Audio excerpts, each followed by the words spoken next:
আসসালামু আলাইকুম শিক্ষার্থী বন্ধুরা, কেমন আছো সবাই? Welcome to my channel to learning. Dhaka বিশ্ববিদ্যালয় হিসাব বিজ্ঞান লিখিত প্রস্তুতি 2022। এই ভিডিওতে আমরা আলোচনা করব হিসাব বিজ্ঞানের লিখিত সংক্ষিপ্ত প্রশ্ন উত্তর। কোন কোন বিষয় অধ্যায়টা তুমি ভালো করে পড়লে তুমি কমন পাবা সেটারই সাজেশন দিব এই ভিডিওতে। তো হিসাব বিজ্ঞানের ওপর এটা হচ্ছে 3 নম্বর ক্লাস। পূর্বে হিসাব বিজ্ঞানের 2টা ক্লাস দেওয়া আছে লিখিত প্রস্তুতির বিষয়ে।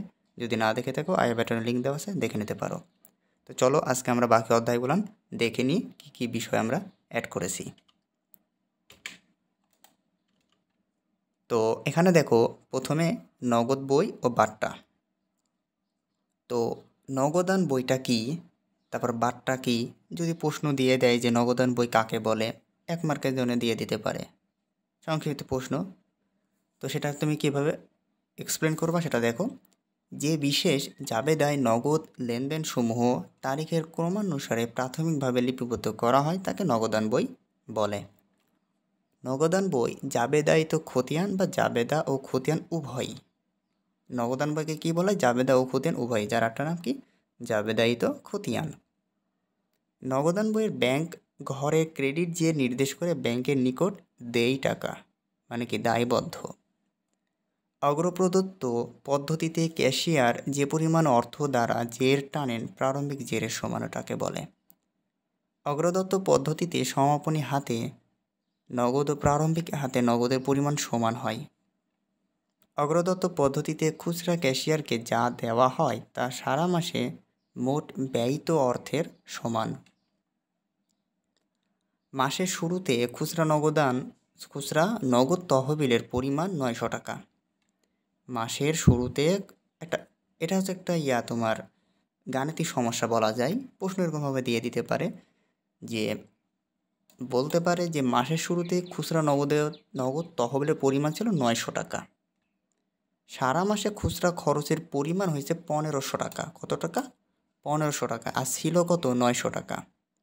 অগ্রদত্ত পদ্ধতিতে মাসের শেষে খুচরা নগদ উদ্বৃত্ত হবে 900 টাকা, কারণ 1500 টাকা প্রধান ক্যাশিয়ারের নিকট থেকে পাওয়া যাবে। ঠিক আছে, তুমি যে খরচ করছো সারা মাসে ওইটা তোমাকে প্রধান ক্যাশিয়ার কী করবে? টাকা দিয়ে দিবে, কিন্তু তোমার মাস শেষে নগদ তহবিলের পরিমাণ থাকবে হচ্ছে 900 টাকা। ঠিক আছে, মানে তুমি যে টাকায় খরচ না করো না কেন ওটা প্রধান ক্যাশিয়ার তোমাকে প্রোভাইড করবে। ঠিক আছে, এখানে দেখো 8 নম্বরে নগদ বাট্টার সর্বোত্তম ব্যাখ্যা কী? মানে পরিশোধ্য পরিমাণ হতে বাদ, মানে যে টাকা তুমি পরিশোধ করবা সেখান থেকে বাদ দিয়ে দিতে হবে। এটা হচ্ছে সর্বোত্তম ব্যাখ্যা বলা যায়। ঠিক আছে, মানে তুমি সাপোজ 10 টাকা যদি পরিশোধ করো, ওই 10 টাকা থেকে যদি বাট্টা 2 টাকা হয় তাহলে 10 থেকে 2 টাকা বাদ দিয়ে দিতে হবে। নগদ বাট্টা একটি অনগদ লেনদেন, এটা নৈবেত্তিকের জন্য খুব বেশি ইম্পর্টেন্ট। ঠিক আছে, নগদ বাট্টা একটি অনগদ লেনদেন। নগদ বাট্টা হচ্ছে 2 প্রকার: বিক্রয় বাট্টা বা প্রদত্ত বাট্টা, ক্রয় বাট্টা বা প্রাপ্ত বাট্টা। আর কারবারি বাট্টা তো জানোই ওটা। নগদ বাট্টা আমরা কী শিখলাম? 2টা, বিক্রয় বাট্টা বা প্রদত্ত বাট্টা, একটা হচ্ছে ক্রয় বাট্টা বা প্রাপ্ত বাট্টা। ক্রয় বাট্টা লিপিবদ্ধ করা হয় নগদ প্রদান জাবেদায়। প্রশ্ন আসতে পারে ক্রয় বাট্টা লিপিবদ্ধ করা হয় কোন ধরনের জাবেদায়? তখন তোমাকে দিতে হবে নগদ প্রদান জাবেদায়। এবং বিক্রয় বাট্টা লিপিবদ্ধ করা হয় নগদ প্রাপ্তি জাবেদায়, মানে যেটা তোমার আসতেছে, তোমার কাছে বাট্টা আসবে। হিসাবের বইতে কখনোই লিপিবদ্ধ করা হয় না কারবারি, ব্যবসায়িক, বাণিজ্যিক বা পরিমাণ বাট্টা। কারবারি বাট্টার কয়েক নাম আছে, সেটা হচ্ছে এখানে দেখো: ব্যবসায়িক বাট্টা, বাণিজ্যিক বাট্টা, আরটা কি পরিমাণ বাট্টা। ফলে আর্থিক অবস্থার কোনো পরিবর্তন এখানে হয় না, কারণ সাথে সাথে বাদ দিয়ে দেওয়া হয়, তো ওটা কোনো আর্থিক প্রভাব পড়ে না। তো আমরা এই নগদান বইয়ে বাট্টা রিলেটেড 2টা গাণিতিক সমস্যা দেখব, কারণ 2 মার্কের জন্য গাণিতিক সমস্যা তোমাকে তুলে দিতে পারে। বলতে পারে যে এরকম একটা তোমাকে অঙ্ক দিয়ে দিবে, তোমাকে উত্তর হবে এটুকুই। ঠিক আছে, এরকমভাবে প্রশ্ন হতে পারে, তাই তোমাকে ভালোভাবে একটু এগুলো জানতে হবে। তো বাট্টার নিয়ম তো সবাই জানো, তো এখানে আমরা একটু দেখি এটা সমাধান করি কেমনে করি। একটি ক্রয় চালানে প্রতিটি 2000 টাকা মূল্যের 5টা পণ্য অন্তর্ভুক্ত আছে, মানে প্রতিটা 2000 টাকা মূল্য 5টা পণ্য অন্তর্ভুক্ত আছে, যাতে 20% কারবারি বাট্টা 5% নগদ বার্তার উল্লেখ আছে।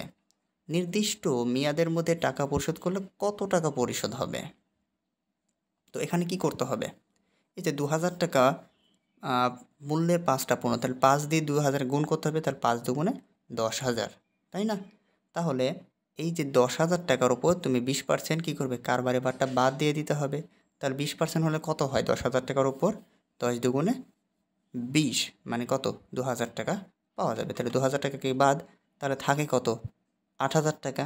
তো ওই 8,000 টাকার উপর তোমাকে 5% ভারটা বাদ দিয়ে দিতে হবে। তাহলে তুমি এখানে কত পাইলা?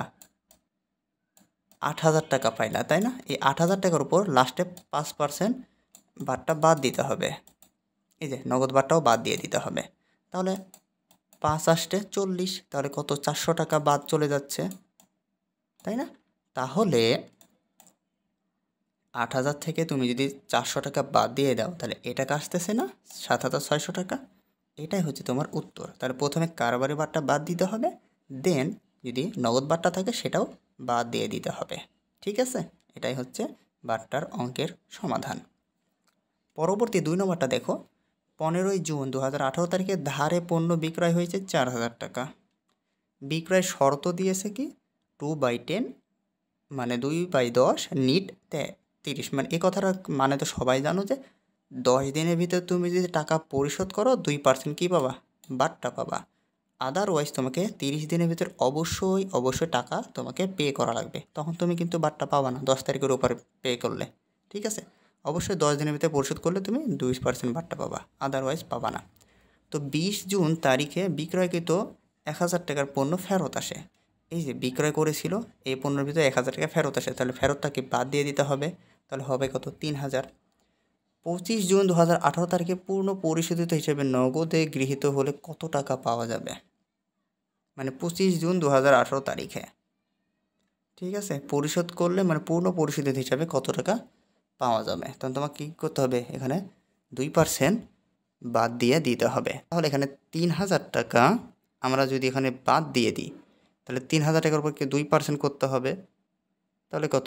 600 টাকা, সরি 60 টাকা হচ্ছে। এই জিনিসটা দেখো, বিক্রয় করেছিল 4,000 টাকা, এর ভিতর ফেরত আসছে 1,000 টাকা। তাহলে এই যে বিক্রয়কৃত পণ্য থেকে ফেরত চলে আসছে ওটা মাইনাস হয়ে যাবে। তাহলে তুমি পাবা কত? 3,000 টাকা পাবা। ঠিক আছে? এই 3,000 টাকার উপর এই যে 2%, 25 জুন 2018 তারিখে, মানে 20 জুন তারিখে তোমার চলে আসছে। এই যে 15 জুন তোমার ধারে পণ্য ক্রয় করেছিল আর 10 দিন, তাহলে অ্যাকচুয়ালি সে সময়ের ভিতর টাকা পরিশোধ করেছে। তাহলে তো ও ঠিক মতো 2% বাদটা পাবে। তাহলে 2% বাদটা বাদ দিয়ে দাও। তাহলে 3,000 উপর 2% হলে কত হয়? 60 টাকা হতো না?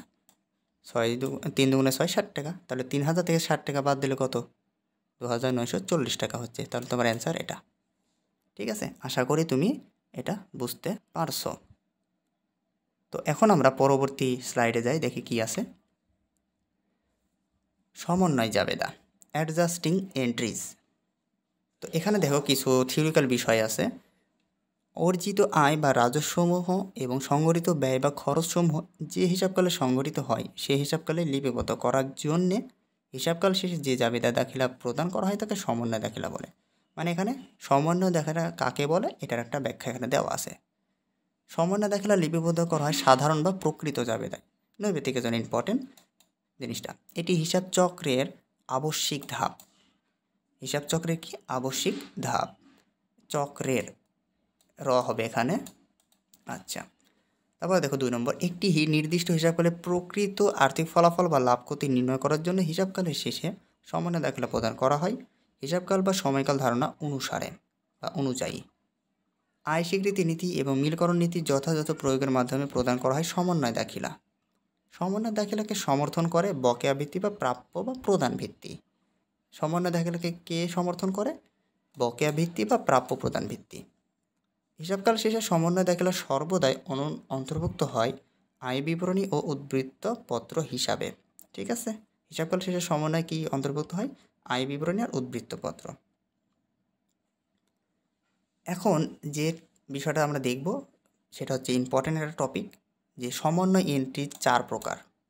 প্রধান সমন্বয় এন্ট্রি 4 প্রকার। একটা হচ্ছে অগ্রিম ব্যয়, অনুপার্জিত বা অনার্জিত রাজস্ব যেটাকে অগ্রিম আয় বলে, বকেয়া আয় যেটা প্রাপ্য রাজস্ব, প্রদেয় খরচ যেটা বকেয়া খরচ। তো এগুলো তোমাকে অবশ্যই মাথায় রাখতে হবে কোনটা বৃদ্ধি পেলে কী বৃদ্ধি পাবে সেটা। তো দেখো অগ্রিম ব্যয় যদি ব্যয় সংঘটিত হওয়ার পূর্বে প্রদান হয় তাহলে অগ্রিম ব্যয়ের সমন্বয় হবে কি ব্যয় বৃদ্ধি ও সম্পদ হ্রাস করে। অনুপার্জিত বা অনার্জিত রাজস্ব যেটাকে অগ্রিম আয় বলে, তাহলে আয় অর্জিত হওয়ার প্রাপ্তি সমন্বয় করা হলে তাকে দায় হ্রাস ও আয় বৃদ্ধি করে। বকেয়া আয় বা প্রাপ্য রাজস্ব মুনাফা অর্জিত হয়েছে কিন্তু নগদে গ্রহণ করা হয়নি, সমন্বয় করা হলে সম্পদ ও আয় উভয়ই বৃদ্ধি পাবে। তাহলে কি দেখলাম, মুনাফা অর্জিত হয়েছে কিন্তু নগদে গ্রহণ করা হয়নি, তাহলে সমন্বয় করা হলে সম্পদ ও আয় উভয় কি বৃদ্ধি পাবে। প্রদেয় খরচ বা বকেয়া খরচ, খরচ সংঘটিত কিন্তু নগদে প্রদান করা হয়নি, এটা 2 এক্সট্রা চলে আসছে। খরচ সংঘটিত হয়েছে কিন্তু নগদে প্রদান করা হয়নি, সমন্বয় করা হলে ব্যয় ও দায় উভয়ই বৃদ্ধি পাবে।